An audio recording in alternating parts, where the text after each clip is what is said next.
Hello दोस्तों, मैं Sarla Yadav SY Hindi platform channel पर एक बार फिर से आप सभी का हार्दिक अभिनंदन करती हूं। और आज की इस वीडियो में हम उन तमाम सभी कमेंट्स पर चर्चा करेंगे जो आपने मुझे कमेंट भेजे थे। और मैंने सोचा कि एक एक कमेंट का वहां पर लिखकर मुझसे जवाब नहीं दिया जाता है, क्योंकि कंप्लीट बात वहां पर समझाई नहीं जाती है। मैं नहीं चाहती कि किसी भी कैंडिडेट के मन में मेरी वजह से कोई कन्फ्यूजन क्रिएट हो। तो मैंने सोचा कि सभी कमेंट्स का जवाब मैं एक वीडियो के माध्यम से दे देती हूँ। लेकिन फिर भी एक दो कमेंट लिख रखे थे कि मैम प्लीज़ रिप्लाई, तो प्लीज़ इतनी जल्दी आप या ना किया करें, क्योंकि एक थोड़ा सा टाइम तो लग जाता है। मेरे पास भी थोड़ा सा समय का अभाव रहता है, घर भी है, परिवार भी है, तो चलो वो तो एक अलग बात है। तो शुरू करते हैं। आज की इस वीडियो में हम आपके सभी कमेंट्स के जवाब देंगे, जो भी कमेंट्स आपके पेंडिंग थे। तो सबसे पहले कमेंट से हम चर्चा करते हैं कि मैम हेडिंग बनाना जरूरी है या क्या पैराग्राफ में भी लिख सकते हैं। तो देखो, आज यहाँ पर एचपीएससी और पीजीटी और असिस्टेंट प्रोफेसर और एस्टेट को लेकर जितने भी कमेंट्स थे उन सभी के जवाब इसमें शामिल हैं। तो वीडियो को आप अंत तक जरूर देखें, क्योंकि मेरे पास आप सभी के द्वारा जो पूछे गए कमेंट्स होते हैं वो सारे एक जगह पर मुझे दिखाई देते हैं। तो मैंने सारे कमेंट्स वहीं से लिए हैं, तो इसमें किसी के भी कमेंट्स का जवाब छूटने वाला नहीं है। तो सबसे पहला यही था कि मैम क्या हेडिंग बनाना। अब देखिए भाई, आप पैराग्राफ में लिख कर आइए, चाहे आप पैराग्राफ भी ना बनाएं, आप सीधा बिल्कुल निबंध में भी पैराग्राफ होते हैं, चाहे आप सीधा लिखें चाहे आप हेडिंग बनाकर लिखें, वो आपके ऊपर डिपेंड करता है कि आपको कितने मार्क्स चाहिए। अगर आपको अच्छे मार्क्स चाहिए तो आप पैराग्राफ बनाएंगे, आप हेडिंग भी बनाएंगे, आप पॉइंट्स में भी लिखेंगे। इस सभी बातों का आप ध्यान रखेंगे ताकि आप अच्छे से अच्छे मार्क्स ले सकें। तो अगर आप पैराग्राफ में एक बात को सीधा सीधा लिख रहे हैं तो फिर आप खुद ही सोचिए कि आपको कितने मार्क्स मिलेंगे। हो सकता है आपका कंटेंट बहुत अच्छा हो, लेकिन वो ज़्यादा इंप्रेशन नहीं डालता जितना कि हेडिंग इंप्रेशन डालते हैं। तो आप कोशिश कीजिए कि अगर आपके क्वेश्चन के आंसर में अगर हेडिंग बन रही हैं या पॉइंट्स बन रहे हैं तो आप पॉइंट्स में ही उनका जवाब देने की कोशिश करें। नेक्स्ट जो कमेंट था कि जी आप कहाँ से हैं, तो ये तो मैंने कई बार बता दिया है कि जी मेरा जो बर्थ डिस्ट्रिक्ट है वो महेंद्रगढ़ है, और जो शादी है वो मेरी दादरी डिस्ट्रिक्ट में हुई है, और उसके बाद मैं गुरुग्राम डिस्ट्रिक्ट में रहती हूँ। ठीक है। नेक्स्ट जो कमेंट था, पीजीटी एस्टेट की तैयारी करा दो, स्टार्टिंग से बहुत बार दिया पर एस्टेट नहीं हुआ। तो टीजीटी और पीजीटी एस्टेट की मैं बता देती हूँ कि टीजीटी और पीजीटी एस्टेट की तैयारी हम अपने एसवाई हिंदी प्लेटफॉर्म चैनल पर जरूर करवाएंगे।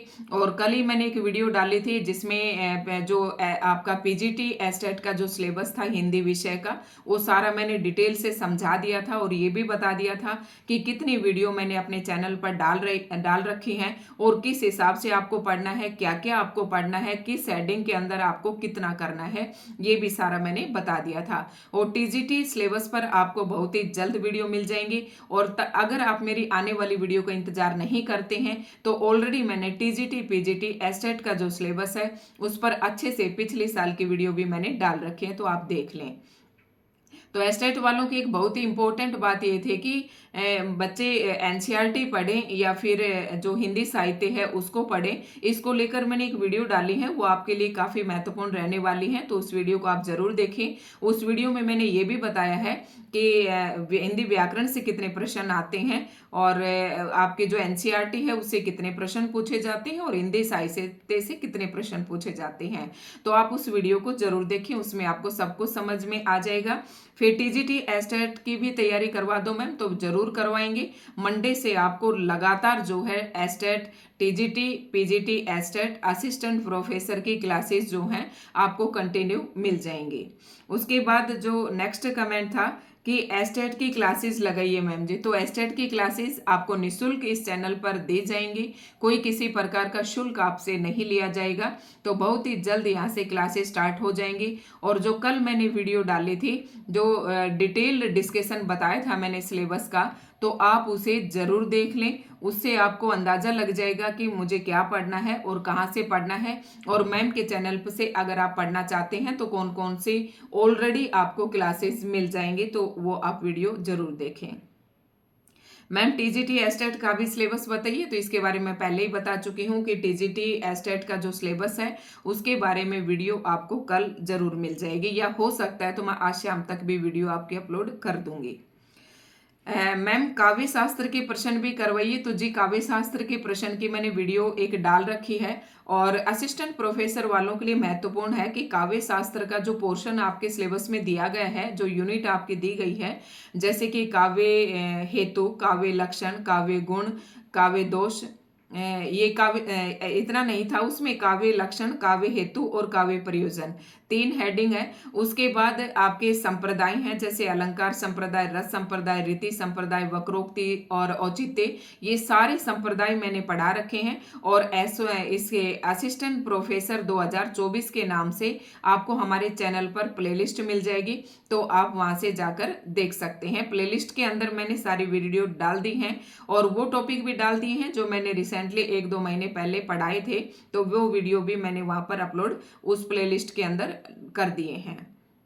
ठीक है, तो चैनल से आप जुड़िए। लगभग 30 क्लासेस यहाँ पर, 20 तो मैंने क्लासेस मेंशन कर रखे, क्लास 1, क्लास 2, क्लास 3।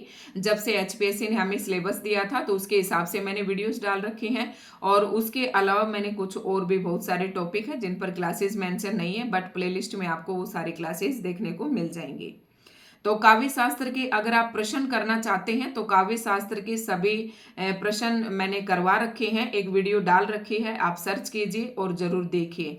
तो काव्य शास्त्र के आप ऑब्जेक्टिव प्रश्न के बारे में कह रहे होंगे तो मैंने डाल रखा है। और कल से जो आपको वीडियो मिलेंगी, चाहे वो टीजीटी एस्टेट के लिए हो, चाहे पीजीटी एस्टेट के लिए हो, चाहे वो फिर असिस्टेंट प्रोफेसर के ऑब्जेक्टिव यानी कि स्क्रीनिंग पेपर के लिए हो, तीनों की जो है वो कंटेंट तीनों के लिए महत्वपूर्ण रहने वाला है। और कल से जो है आपको वीडियो मिलेंगी और मैं ऑब्जेक्टिव फॉर्म में कल से वीडियोज आपको दूंगी। अभी तक जैसे मैंने वीडियो डाली थी वो सब्जेक्टिव मैटर में थी, क्योंकि एचपीएससी जो है सब्जेक्टिव तरीके से आपका एग्जाम लेगा। सब्जेक्टिव एग्जाम होगा, पहले आपका स्क्रीनिंग होगा। तो मैंने सोचा कि अभी एस्टेट भी साथ में है और आप लोगों को भी पहले स्क्रीनिंग की तैयारी करनी चाहिए। सब्जेक्टिव की वीडियो भी मैं साथ साथ डालती रहूंगी, लेकिन जो ऑब्जेक्टिव के लिए हैं, ऑब्जेक्टिव टाइप से जो कंटेंट मैं लेकर आऊंगी वो कल से आपको मिलने शुरू हो जाएंगे और पॉइंट टू पॉइंट आपके सिलेबस के अकॉर्डिंग आपको वीडियोस मिलेंगी। डोंट वरी, बिल्कुल निःशुल्क आपको यहाँ पर दिया जाएगा, सारा कंटेंट प्रोवाइड करवाया जाएगा। बस आप चैनल को सब्सक्राइब करें, वीडियो को लाइक एंड शेयर जरूर करें।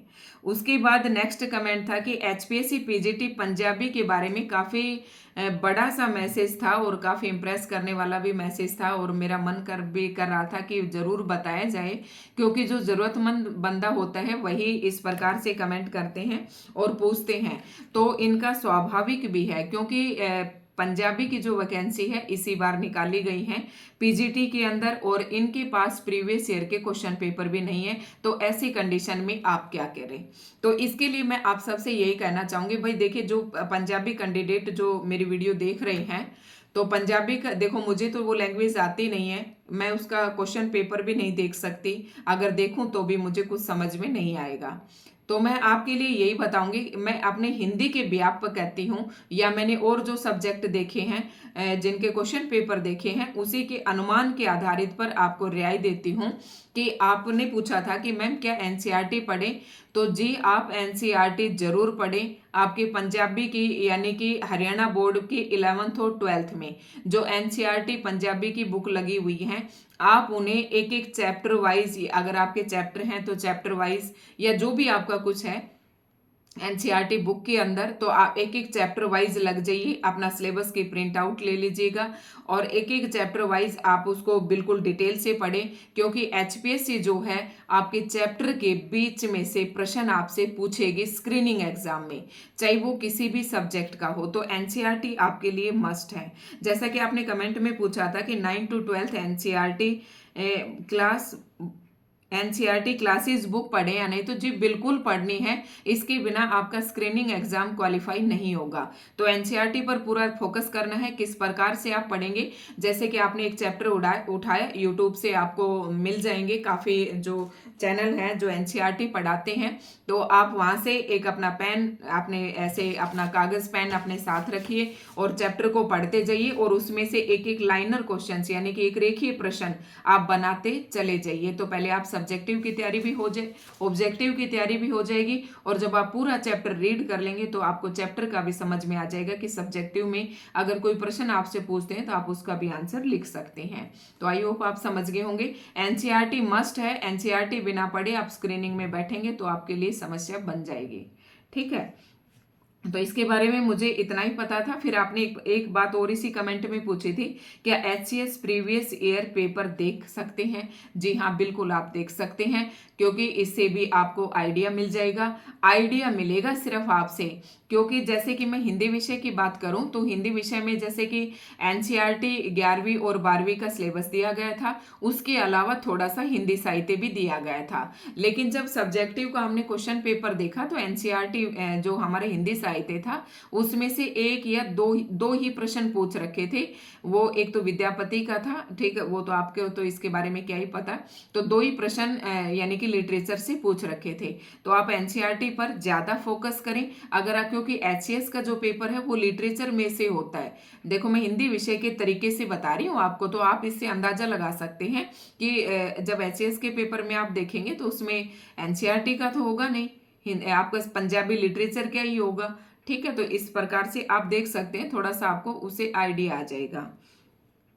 कि फिर ये पूछा कि मैम आपसे अगर पर्सनल बात करनी हो तो देखिए जी, मैंने अभी तक अपने फ़ोन नंबर पब्लिक नहीं किए हैं और अभी इतना बड़ा प्लेटफॉर्म पर हम नहीं पहुंचे हैं कि हम अपने नंबर भी पब्लिक करें। अभी भविष्य में अगर आने वाले दिनों में अच्छा चैनल पर अच्छा चलता है, सब कुछ ठीक ठाक रहता है, जैसे कि हमारा चैनल अभी मोनेटाइज भी हो गया है, काफ़ी आप लोगों का सहयोग रहा है, इसके लिए मैं बहुत बहुत धन्यवाद करना चाहूँगी।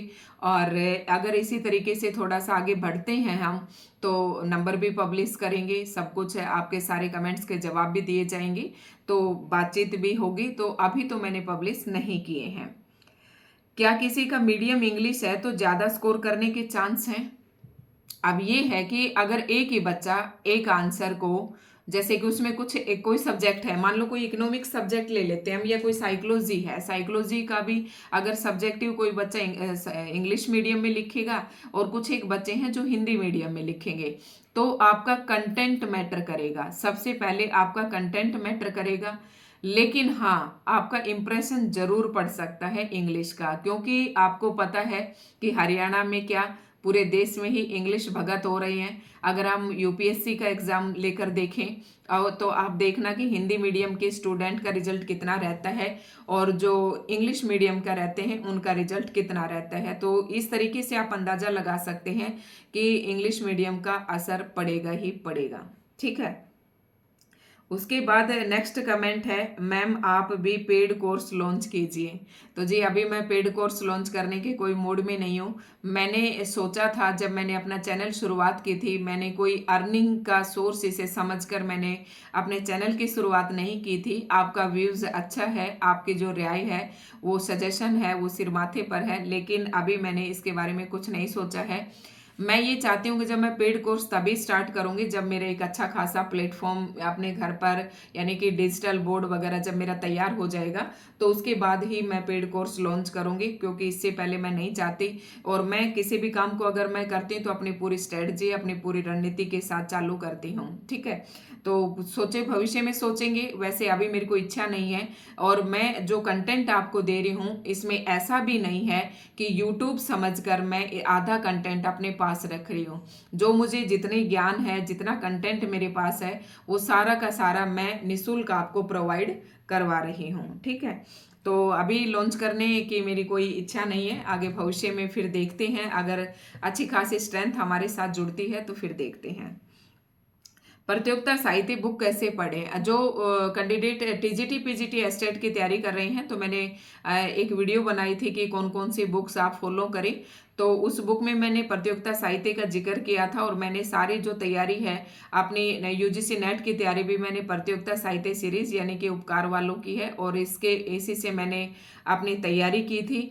और इससे आप पढ़ना चाहते हैं तो कैसे तैयारी करें? पहले सबसे पहले यूनिट यूनिट नंबर 1 और यूनिट नंबर 1 का टॉपिक नंबर 1 उठाइए, अपने ऐसे पेज और कॉपी लीजिए और अपना टॉपिक डालिए और इधर अपनी डेट डालिए कि आज से मैं अपनी तैयारी कर रहा हूं। और आप पहले उस टॉपिक को पूरा डिटेल से पढ़ें और डिटेल से पढ़ने के बाद आप उसमें से एक रेखीय प्रश्न जो है निकालते जाएं, अपने नोट कर ले। प्रश्न नहीं लिखना आपको, सीधा वो बात ऐसे लिखनी है कि जैसे पृथ्वीराज रासो का रचनाकार चंद्र बरदाई है, इसमें 69 सर्ग है, वीरता परक काव्य है। इस प्रकार से आपको अपने नोट्स बनाते चले जाना है और इस प्रकार से आप अपनी तैयारी शुरू कर दें। ठीक है, जब आप मैं चलो इस फिर वीडियो लंबी हो जाएगी और फिर कभी उसमें देखेंगे दूसरी वीडियो में। मैम आपने एचपीएससी पीजीटी हिंदी की एग्जाम डेट नहीं बताई। भाई मैंने तो इसके ऊपर पूरी वीडियो की वीडियो डाल रखी है कि एचपीएससी ने जो शेड्यूल दिया था ना, इस नाम से थंबनेल बना रखा है कि एचपीएससी ने एग्जाम शेड्यूल किया जारी, इस हिसाब के थंबनेल बना रखा है। और वो ज़्यादा दिन का नहीं है, 10 दिन पीछे की वीडियो आप देख लो, वीडियोज में जाकर पूरी वीडियो आपको बना रखी है। और एक हाँ आपको ये कहना चाहूँगी कि आप टेलीग्राम चैनल को जरूर ज्वाइन कर ले। अभी कहीं भी टेलीग्राम चैनल बंद नहीं हो रहा है, क्योंकि व्हाट्सएप चैनल भी मैंने बना रखा है, उसे भी आप ज्वाइन कर सकते हैं। लेकिन व्हाट्सएप चैनल पे जैसे कोई पीडीएफ फॉर्म में कोई होती है चीज़, तो उसे थोड़ा सा शेयर करने में मुझे दिक्कत हो रही है। लेकिन आप टेलीग्राम चैनल को ज्वाइन कर लें, कहीं बंद नहीं हो रहा है अभी, तो वहां पर मैंने सारा शेड्यूल डाल रखा है। आप वहां जाइए, अपना सब्जेक्टिव स्क्रीनिंग सब कुछ, अपने इंटरव्यू तक की डेट आप उसमें देख सकते हैं। अब ये नहीं कि पूरी वीडियो बनाने के बाद फिर एक एक कमेंट का जवाब नहीं दिया जाता। अब कल को कोई इंग्लिश स्क्रीनिंग का पूछे तो मुझे एक एक सब्जेक्ट की एग्जाम डेट याद नहीं रहती, और स्पेशल तो तब याद रहती है जब खुद बंदा अपने फॉर्म भरता है, तो फिर भी कोई डेट याद रह जाती है। मैम आप पर विश्वास है, सिलेबस अच्छे से करवाते हो, तो आप अपना विश्वास, ये कमेंट था मेरे पास, तो आप ये अपना विश्वास बनाए रखें, हम आपके विश्वास पर खरे उतरेंगे। और आप अपनी मेहनत कीजिए, नोट्स बनाइए, एक बुक फॉलो कीजिए और एक चैनल को पकड़ लीजिएगा, एक टॉपिक वहां से पढ़े, बुक में से पढ़े और अपने नोट्स बनाए। ठीक है मैम, यूनिट वाइज करवा दो क्या, करवा दोगे क्या आप? हाँ, तो यूनिट वाइज ही चलेंगे हम, जैसे कि असिस्टेंट प्रोफेसर का भी हम यूनिट वाइज सिलेबस करवा रहे हैं, यूनिट नंबर 5 हमारी चल रही है। और अगर टीजीटी पीजीटी एस्टेट की तैयारी करेंगे तो आप उसमें भी यूनिट वाइज ही करवाएंगे। किसी इंग्लिश टीचर की हेल्प से इंग्लिश की भी मॉडल कॉपी प्रोवाइड करवाओ मैम। तो ये कमेंट मेरे पास काफ़ी दिन से आया हुआ था। तो भाई देखो, इंग्लिश टीचर तो मेरे दाएं बाएं मिल जाएंगे, लेकिन वो ऐसे टीचर नहीं है कि ना तो वो इंग्लिश के एग्ज़ाम में बैठे हैं, ना उन्होंने कभी एचपीएससी का एग्ज़ाम दिया है। और फिर तो ये थोड़ी सी दिक्कत है कि मैं अगर हो सके तो मैं ज़रूर प्रोवाइड करवाऊंगी, लेकिन मैं आपको झूठा आश्वासन नहीं दूंगी, थोड़ा सा मुश्किल है।